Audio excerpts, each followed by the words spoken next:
Mesdames, Messieurs, bonjour et bienvenue dans cette session d'information. Voici les titres du journal. C'est un maillon incontournable de la médecine, mais qui n'est pas très en vogue au Bénin, la radiologie ou la science médicale qui utilise les rayons X à des fins diagnostiques et thérapeutiques. État des lieux de la situation de la radiologie au Bénin. La cohabitation entre humains et animaux est une pratique courante dans nos sociétés, une proximité qui peut avoir des conséquences sur la santé. Un vétérinaire nous en parle. Et puis nous ferons une immersion dans le quotidien des électriciens bâtiments, un métier qui exige habileté et précision et permet de concevoir, d'installer, d'entretenir et de dépanner les réseaux électriques.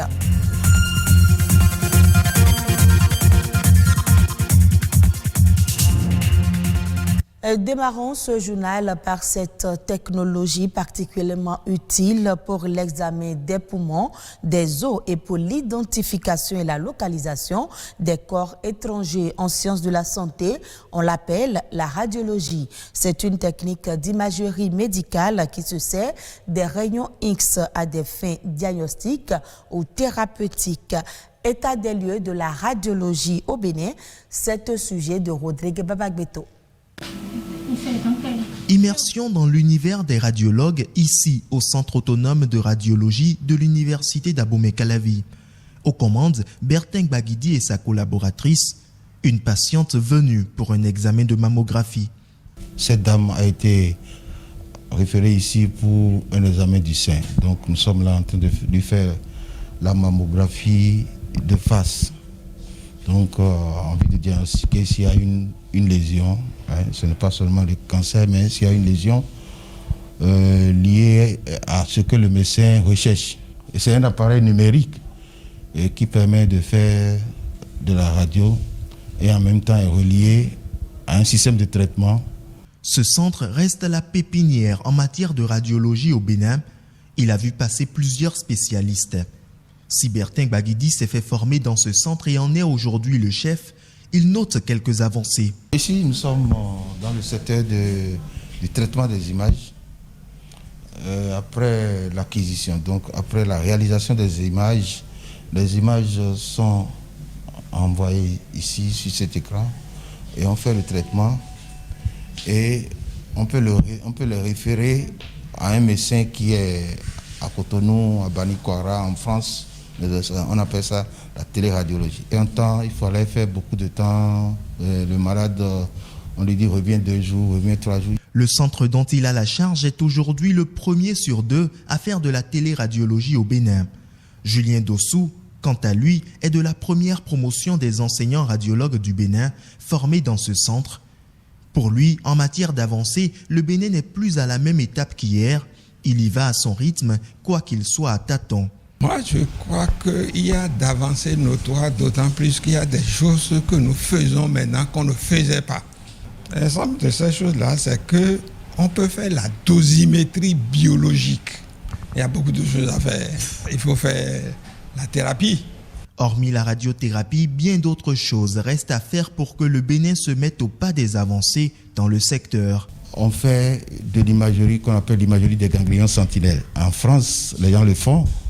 Et ça permet de prévoir déjà, à partir de 3 mois, si vous allez faire un cancer au niveau du sein, si vous allez faire un cancer au niveau du gros intestin, ainsi de suite. L'imagerie des ganglions sentinelles est du domaine de la médecine nucléaire. Il nous faut améliorer nos moyens de diagnostic en imagerie. En faisant quoi? En utilisant aujourd'hui des appareils de pointe. Que le Bénin se mette au pas face à une avancée fulgurante de la technologie et surtout de l'intelligence artificielle reste un souhait que nourrissent les précurseurs de la radiologie au Bénin. La cohabitation entre les animaux et les humains est une pratique courante dans nos sociétés. Fidèles compagnons y font partie, même partie intégrante de certaines familles. Mais ce rapprochement entre les humains et certaines espèces animales n'est pas sans conséquences. Au-delà des allergies, certaines maladies peuvent se transmettre de part et d'autre. Heureusement, des recherches s'intéressent au traitement bio des parasites. Plus de précisions dans cet élément. Les animaux ne sont pas des ennemis de l'homme. Les animaux sont avant tout des compagnons. Je veux penser aux chiens, aux chats et aux oiseaux. Et plus loin, et de façon essentielle, les animaux sont une source alimentaire. Et ce sont eux qui fournissent les protéines, l'essentiel des protéines dont nous avons besoin dans notre nutrition. Et donc, a priori, on ne devrait pas considérer que les animaux sont une menace pour les humains. Mais il se trouve que nous avons une communauté d'agents pathogènes. Il y a vraiment risque lorsque on ne connaît pas les mesures à prendre pour se protéger contre certains parasites que nous avons en commun. Ce sont les risques sanitaires et il y a la science vétérinaire qui est fondée dans la mission de protection des humains qui doivent consommer des produits alimentaires d'origine animale. Et ces risques, si nous irons en détail, c'est que certains parasites peuvent se retrouver dans la viande, dans le lait ou dans le sang des animaux et à l'occasion de la consommation alimentaire de ces produits, de ces denrées d'origine animale, l'homme contracte ces parasites-là et peut donc développer des maladies parasitaires. Le contrôle de ces maladies relève de la compétence du vétérinaire pour ce qui concerne les animaux. Mais lorsque l'homme contracte la maladie, il sera pris en charge par les médecins. Et pour ce qui concerne donc la prise en charge des animaux souffrant de parasitose, eh bien, nous avons conventionnellement des médicaments appelés antiparasitaires. C'est des vermifuges, c'est des antiparasitaires communs qui sont sur le marché, mais dont l'efficacité est de plus en plus soumise à des controverses. Sur ce point d'ailleurs, l'université est très active en ce moment dans la recherche pour mettre à jour des médicaments à base de plantes qui soient à la fois efficaces et sans effets secondaires, donc sans innocuité, sans effets néfastes sur les animaux. Je l'annonçais dans les titres, il est chargé de l'équipement électrique des constructions. Il peut aussi être amené à participer à des installations plus complexes comme les climatisations ou un ascenseur. Vous vous en doutez bien, c'est l'électricien bâtiment. C'est un ouvrier qui intervient de la conception à l'installation et dépannage des réseaux électriques. Mais comment travaille-t-il? Rodrigue Blondoumé et Nadège Moladessoni sont allés à la rencontre de quelques électriciens bâtiments. Il démarre la construction du bâtiment presque au même moment que tous les autres corps de métier, mais son travail se poursuit même après la remise des clés aux propriétaires des lieux. Depuis la mise en terre, l'électricien opère pour protéger les personnes, mais aussi les équipements contre les chocs électriques et la foudre. De commun accord avec les autres professionnels du secteur, il installe les canalisations, les câbles et met en place les différents appareillages. Le plan est la boussole qui oriente l'électricien pour l'emplacement des installations. Si le technicien met que le climatiseur doit rester là, et toi tu vois un signe sur le plan, tu ne sais pas que c'est climatiseur en train de signaler, tu ne peux pas le faire. Donc tu peux ne pas beaucoup étudier, mais tu dois, si tu es dans un domaine, tu dois savoir les b.a.-ba. Il faut étudier le plan. En tant qu'électricien, il y a le technicien qui est chargé de faire le plan. Il remet à chaque corps le plan qui lui convient et c'est à lui de faire un travail là-dessus pour qu'on puisse avoir un résultat commun à la fin. L'électricien bâtiment travaille au quotidien dans le respect des normes et de la sécurité. Rien ne se fait au hasard dans ce métier et le choix des couleurs correspond à un code. Si c'est le climatiseur, tu sais que c'est tel fil et on prévoit tout avant que les équipements ne viennent. Et aussi, on a le code des couleurs. Si moi je finis de travailler ici, un autre électricien vient ici, il doit faire quelques minutes pour se retrouver. Parce qu'on a notre langage, s'il voit telle couleur, il doit savoir que ceci, ça représente telle chose. Il y a la section de fil, il y a le code des couleurs au niveau des fils. Romain exerce ce métier depuis l'âge de 11 ans. 26 ans après, sa passion est la même. Une passion suscitée par son géniteur, maître maçon, qui lui a transmis les rudiments dès son jeune âge.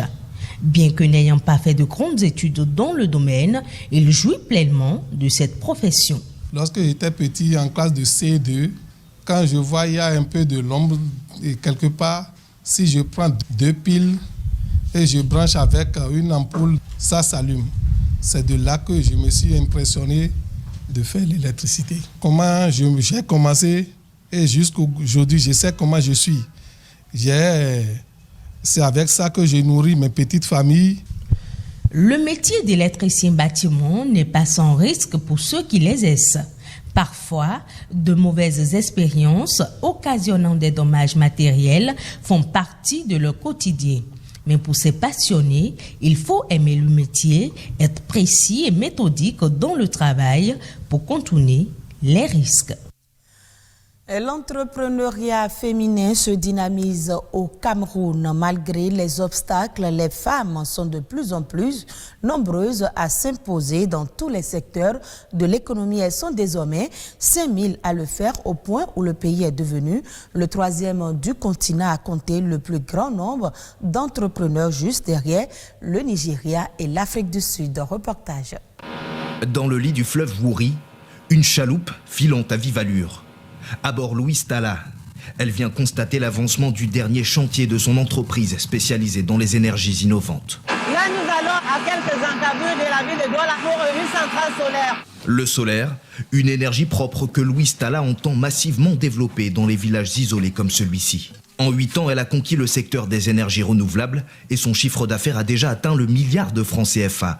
1,5 million d'euros. Une vraie réussite pour cette femme qui a dû se faire une place dans une industrie camerounaise encore largement dominée par les hommes. La première difficulté, c'est les préjugés. On croit toujours que la femme est incapable d'aller jusqu'au bout. Ils nous accordent même des contrats juste pour voir si on peut y arriver. Mais à la fin, tout le monde est content. L'entrepreneuriat au féminin, un combat mené par Louise Talla dans la bouillonnante capitale économique.